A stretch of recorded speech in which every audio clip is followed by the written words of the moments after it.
Halo guys, jumpa lagi di channel YouTube Fokus Android. Video kali ini saya akan memberikan tutorial cara untuk membuat tema gelap di Google Chrome versi mobile, baik itu Android maupun iPhone sama saja ya.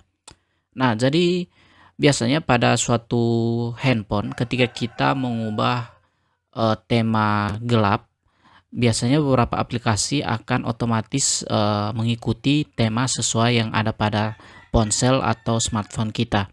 Jadi ketika kita memindahkan ke tema gelap, aplikasi-aplikasi tersebut akan berubah juga ke tema gelap. Tapi bagaimana jika kita tetap menggunakan tema terang pada ponsel kita, tetapi aplikasinya kita rubah ke tema gelap? Nah, jadi kita harus atur secara manual.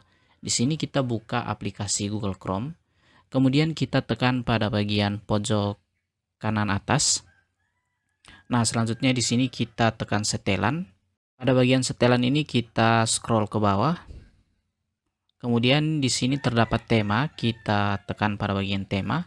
Jadi kita pindahkan dari default system ini ke gelap. Dan sekarang Google Chrome kita berhasil kita buat menjadi tema gelap.